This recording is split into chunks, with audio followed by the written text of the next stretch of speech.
தமிழக வெற்றிக் கழக தலைவர் விஜய் அவர்கள் எப்போ வேட்பாளர்கள் பட்டியலை வெளியிட போறாரு அப்படின்னு ஏகப்பட்ட எதிர்பார்ப்புகள் பொதுமக்கள் மத்தியில் நிலவி வந்தது. அதுக்கப்புறம் வேட்பாளர்களை நேற்றைய தினம் அறிவிப்பார் அப்படின்னு எதிர்பார்த்த சூழ்நிலையில் திராவிட முன்னேற்ற கழகம் மிகப்பெரிய நாடகத்தை அரங்கேற்றி இந்த இடத்துல மிகப்பெரிய பள்ளம் ஏற்பட்டிருக்கு. அதனால இந்த சாலையில் பயணம் செய்ய முடியாது, இந்த இடத்துல மீட்டிங் போட முடியாது, அந்த வழியாக நிறைய இடையூறுகள் இருக்கு அப்படின்லாம் சொல்லி திட்டமிட்டு சீப்பை ஒழிச்சு வச்சா கல்யாணம் நின்றும் அப்படின்ற கதையா அதுக்கு ஒரு தடையை போட்டாங்க. இதுக்கு பதிலடி கொடுக்கிற விதமாக ஒரு காட்டமான அறிக்கையும் ட்விட்டர் பதிவுமே விஜய் வெளியிட்டார்.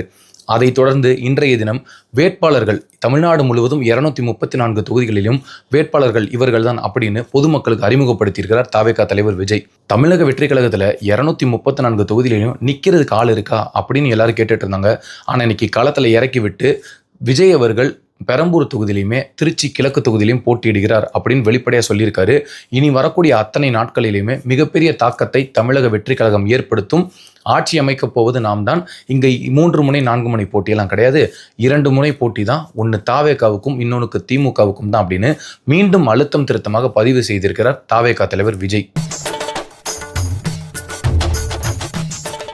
இந்த கூட்டமெல்லாம் வெறும் ரசிகர் மன்ற கூட்டம் தான். இங்கே 234 தொகுதிகளை போட்டியிடுறதுக்கு ஆள் இல்லை, அதனால தான் கூட்டணிக்கு விரிச்சு கடையை போட்டிருக்காங்க தாவேகா அப்படின்னு ஏகப்பட்ட ஏளனங்கள் பேசிட்டு இருந்தாங்க.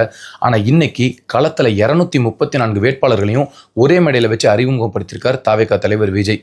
இதில் குறிப்பாக முதல்ல 2 தொகுதிகள் அறிவிக்கிறாரு. ஒன்று பெரம்பூர், இன்னொன்று திருச்சி கிழக்கு. இந்த 2 தொகுதியிலுமே ஜோசப் விஜய் ஆகிய நான் தான் போட்டியிடுகிறேன் அப்படின்னு வெளிப்படையாக சொல்லிட்டாரு. அதை தொடர்ந்து எல்லாருமே எதிர்பார்த்தது போல ஆதவர்ஜுனா வில்லிவாக்கம், ஜேசிடி பிரபாகரன் 1000 விளக்கு, புசியானந்த் அவர்கள் டி நகர் தொகுதி, அதே போல் திருப்பரங்குன்றம் தொகுதியில் சிடி நிர்மல்குமார், இப்படி எண்ணற்ற ஸ்டார் வேட்பாளர்கள் எல்லாருமே போட்டிடுறாங்க.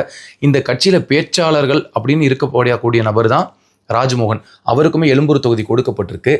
இதுவரைக்கும் தமிழ்நாட்டு அரசியலில் ஒரு மிகப்பெரிய நடிகர் கட்சி துவங்கியது அவர் ஆக்டிவாக சினிமாவில் இருக்கும்போது அப்படின்னு எல்லாருமே பார்த்தா அப்படி யாருமே கிடையாது. திரு விஜய் அவர்கள் தான் உச்சத்தில் இருக்கும்போது வந்திருக்காரு. அதனால தான் அதை மீண்டும் மீண்டும் பதிவு பண்ணுறாரு. எதனால் இவர் அதை சொல்கிறார் அப்படின்னா, என்னோட கெரியரின் உச்சம் ஒரு நல்ல ஒரு செஃபஸ்டிகேட்டான லைஃபு, நான் பாட்டுக்கு கம்ஃபர்ட் ஜோனுக்குள்ளே இருக்கலாம், ஆனால் அதை தாண்டி நான் ஒரு இவ்வளோ பெரிய மக்கள் சேவைக்கு வர்றேன், அதனால மக்கள் என்னை அங்கீகரிக்க வேண்டும், உங்களுக்காக தான் நான் உழைக்க வந்திருக்கேன் அப்படின்றதையுமே மேடையில் பதிவு பண்ணியிருக்காரு. அதே போல் பல பேர் சொல்கிறாங்க இங்கே 2 முனை போட்டியெல்லாம் கிடையாது, 3 முனை 4 முனை போட்டி தான். மீண்டும் சொல்கிறேன், அழுத்தம் திருத்தமாக சொல்கிறேன், நமக்கும் திமுகவுக்கும் தான் போட்டி. ஊழல்வாதியாக இருக்கக்கூடிய இந்த திமுக அரசை நாம் வீட்டுக்கு அனுப்ப வேண்டும். ஊழல் கரங்கள் பிடித்த இந்த ஸ்டாலின் சார் ஆட்சி வேண்டுமா, இல்லை நேர்மையாக இருக்கக்கூடிய விஜயின் ஆட்சி வேண்டுமா, அதை நீங்கள் தான் முடிவு பண்ணணும் அப்படின்னு அவர் சொல்கிறாரு.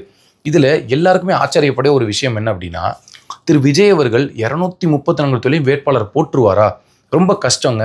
ஏற்கனவே பல பிரச்சனைகள் இருக்குது. ஒரு வேட்பாளர் அறிவிச்சா இன்னொரு பக்கம் ஓடி போயிடுவாங்க, அதுக்கப்புறம் இன்னொரு வேட்பாளர் அறிவிச்சா அதிருப்தியில் இன்னொருத்தர் வெளியே போயிடுவார், இப்படியெல்லாம் கதையை கட்டி விட்டுட்டு இருந்தாங்க. ஆனால் விஜய் அவர்கள் ரொம்ப பக்குவமாக நிதானமாக பொறுமையாக எடுத்து ரகசியமாக வச்சுருந்து இந்த வேட்பாளர்கள் பட்டியல் இன்னைக்கு வெளியிட்டிருக்காங்க. முதல்ல ஒரு விஷயம் தெளிவாக புரிஞ்சுக்கணும். ரசிகர் மன்றத்தில் மன்ற தலைவர்களாக இருந்த எல்லாருக்குமே வாய்ப்பு கொடுக்கப்பட்டிருக்கு. அதில் யாருக்கெல்லாம் வாய்ப்பு கொடுக்கல, யாரெல்லாம் நிராகரிக்கப்பட்டிருக்காங்க அப்படின்னா ஒரு சிலர் இருக்காங்க அப்படின்னா அவங்க மேலே பலவிதமான புகார்கள் எழுந்திருக்கு. அதனால அவரை அவங்கள ஒதுக்கிட்டாரு அப்படின்னு சொல்லப்படுது. அப்படிப்பட்ட மன்ற நிர்வாகிகளுக்கே அவ்வளவு தூரம் உண்மையாக இருக்கக்கூடிய நபர் மக்களுக்கு உண்மையாக இருக்காம போயிட போறாரு. இதை தான் பொதுமக்கள் எல்லாருமே விரும்புகிறாங்க. மக்கள் எல்லாருமே வாக்களிப்பதற்கு தயாராகி விட்டார்கள். விசில் சின்னத்துக்கு நீங்கள் எல்லாருமே ஓட்டு போடணும் அப்படின்னு கையெடுத்து கும்பிட்டு கேட்டிருக்காரு. நீங்கள் எல்லாரும் என்ன ஒரு முறை வாய்ப்பு கொடுங்க அப்படின்னு அவர் கேட்குறாரு.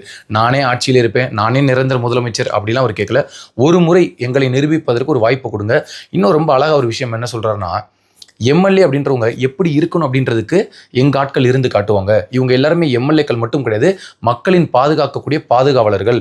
அவங்கள தான் அப்படி தான் நான் தயார் செஞ்சு வச்சுருக்கேன். இவங்க எல்லாருமே என்னுடைய பிரதிநிதிகள் தான். நான் எல்லா தொகுதியிலையும் போட்டியிட முடியாது, அதனால இவங்க எல்லாரையும் என்னோட பிரதிநிதியாக நான் நிறுத்தியிருக்கேன். நீங்கள் இவங்களுக்கு மிகப்பெரிய வாய்ப்பு கொடுக்கணும் அப்படின்னு சொல்கிறாரு. இந்த வேட்பாளர்கள் தேர்வில் ரொம்ப சுவாரஸ்யமான ஆச்சரியமான ஒரு விஷயமா பார்க்கப்படுவது என்னன்னா, திரு விஜய் அவர்களுடைய நீண்ட நாள் ஓட்டுநரான ராஜேந்திரன் அவருடைய மகன் சபரிநாதனுக்கு விஜய் அவர்கள் ஒரு சீட்டு வழங்கியிருக்காரு. இது தமிழ்நாடு அரசியலில் ஒரு மிகப்பெரிய ஒரு முன்னெடுப்பு அது பார்க்கப்படுது. என்றால் தன்னுடன் பயணம் பண்ணக்கூடிய அப்படி ஒரு அங்கீகாரம் கொடுக்கறதுக்கு விஜய் அவர்களுக்கு மிகப்பெரிய மனசு இருக்குது அப்படின்னு எல்லாருமே இப்போ பாராட்டிகிட்டு இருக்காங்க. இது ஒரு பக்கம் இருக்க, மற்றொரு பக்கம் அதிமுக இருக்கக்கூடிய பல முன்னாள் அமைச்சர்கள் எல்லாருமே தாவேக்காவை சேர்ந்தது நமக்கு தெரியும். ஆனால் அவங்க எல்லாரையும் எப்படி பயன்படுத்தணும், எந்த தொகுதியில் போட்டியிட வைக்கணும் அப்படின்னு ரொம்ப அழகாக தெளிவாக திட்டமிட்டிருக்காங்க தாவேக்காவின் தலைமை.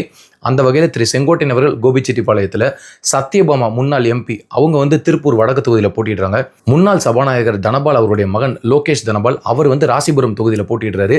இவர் ஏற்கனவே ஊட்டி நாடாளுமன்ற தொகுதியிலுமே போட்டியிட்டார் 2024 அப்படின்ற யாராவது மறக்க முடியாது. திரு கூப்பா கிருஷ்ணன் அவர்கள் லால்குடி தொகுதியில் போட்டிடுறாரு.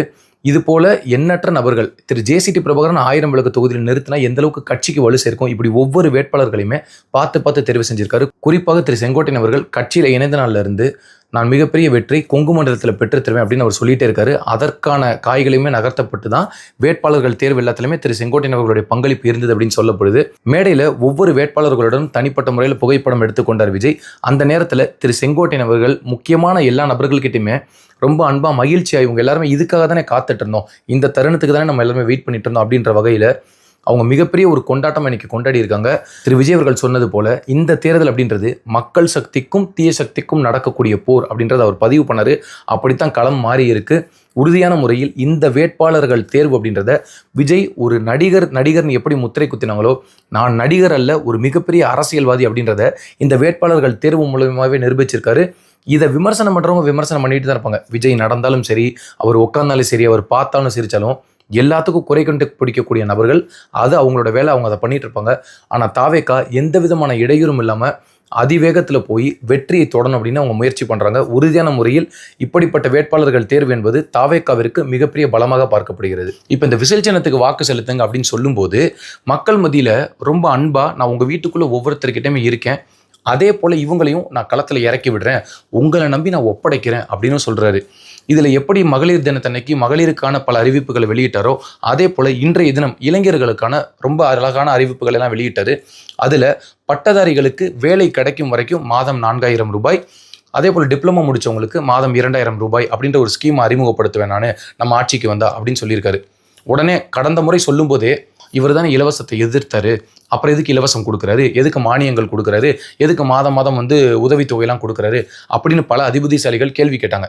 அவர் ஒருபோதும் இலவசத்தை நான் எதிர்க்கிறேன், இலவசமே வேண்டாம், இலவசத்தை ஒழிக்கணும் அப்படியெல்லாம் அவர் பேசலை.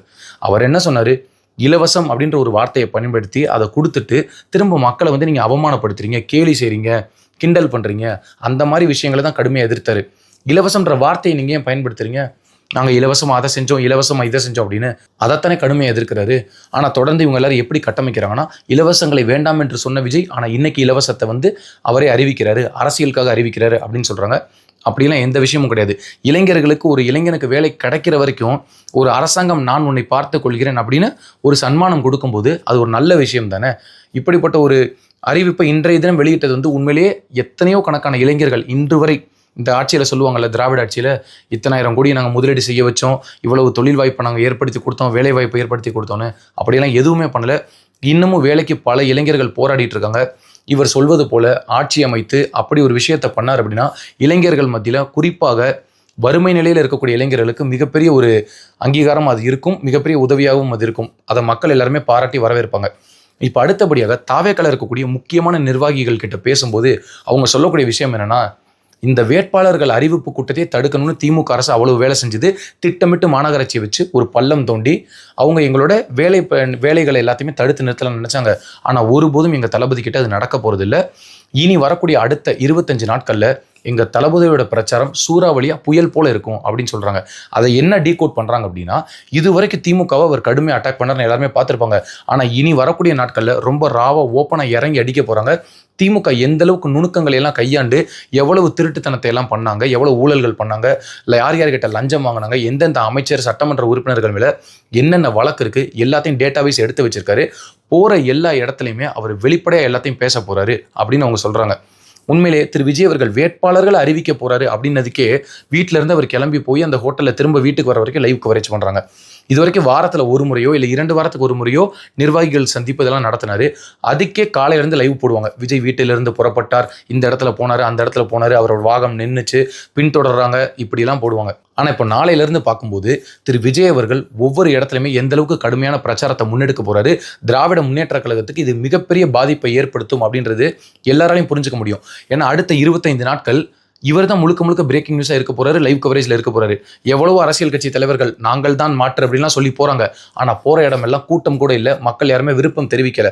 ஆனால் திரு விஜய் அவர்கள் போகும்போது உறுதியா கூட்டம் கூட்டமாக சாராசாரையாக மக்கள் வந்து அவரை வரவேற்பார்கள். அவரோட பிரச்சாரத்தை கவனிக்கிறதுக்கு மக்கள் எல்லாருமே தயாரா இருக்காங்க. இதைத்தான் அவர் சொல்றாரு. கூட்டம் கூட்டமா வர்றாங்க, இந்த கூட்டம் எல்லாம் ஓட்டா மாறுமா, இப்படியெல்லாம் பேசினதே திரும்ப திரும்ப பேசிட்டு இருக்காங்க. ஆனா உறுதியா மக்கள் எல்லாருமே மாற்றத்தை நோக்கி பயணம் செய்ய ஆரம்பிச்சிட்டாங்க. அந்த மாற்றத்திற்கான சின்னம் தான் விசில் சின்னம். உறுதியான முறையில் 2026 தேர்தல் களத்தில் நாம் வெற்றி வாகை சூடுவோம், நாம் வெற்றி அணையினில் ஏறுவோம் அப்படின்னு அவர் சொல்றாரு. இதெல்லாம் காலம் பதில் சொல்லும். மக்கள் எல்லாருமே தயாரா இருக்காங்க. ஒரு மிகப்பெரிய மாற்றம் வேண்டும், அதுக்கு சரியான நபர் விஜய், விஜய் மேல இருக்கக்கூடிய அன்பு, இது எல்லாத்தையுமே பண்ணுவாங்க.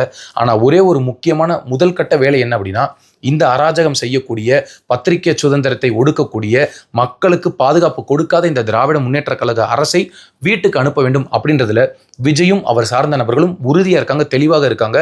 அதுதான் நடக்க போகுது. அதனாலதான் 234 தொகுதிகள்லையுமே வேட்பாளர்களை பார்த்து பார்த்து போட்டிருக்காங்க. நீங்கள் திருச்சி கிழக்குலையும் சரி, இல்லை பெரம்பூர் தொகுதியிலையும் சரி, விஜயோட வெற்றியை எப்படி வேணாலும் தடுக்கலாம் அப்படின்னு நீங்கள் போராடினீங்கனாலும் அது எல்லாமே 10 பைசா பிரயோஜனம் தரப்போறதில்ல. விஜய் ஏற்கனவே அந்த களத்தில் வெற்றி வாகை சூடிட்டாரு. இன்னைக்கு பெரம்பூரில் நான் நிற்க போறேன்னு அறிவித்த உடனடியாக அந்த தொகுதி மக்களோட சந்தோஷத்தை நம்மளால் பார்க்க முடியுது. அவங்க எல்லாருமே சொல்கிறாங்க, நாங்கள் விசில் சின்னத்துக்கு தான் ஓட்டு போட போகிறோம், விஜய்க்கு தான் ஓட்டு போட போகிறோன்னு. உறுதியாக 2026 தேர்தல் களம் திராவிட முன்னேற்ற கழகத்திற்கும் தமிழக வெற்றி கழகத்துக்கும் தான் இருக்கு. ஸ்டாலினுக்கும் திரு விஜய் அவர்களுக்கும் தான் போட்டி என்பதில் எந்த விதமான மாற்று கருத்தும் இல்லை. அந்த பந்தயத்தில் உறுதியான முறையில் தாவேகா வெற்றி வகை சூடும்.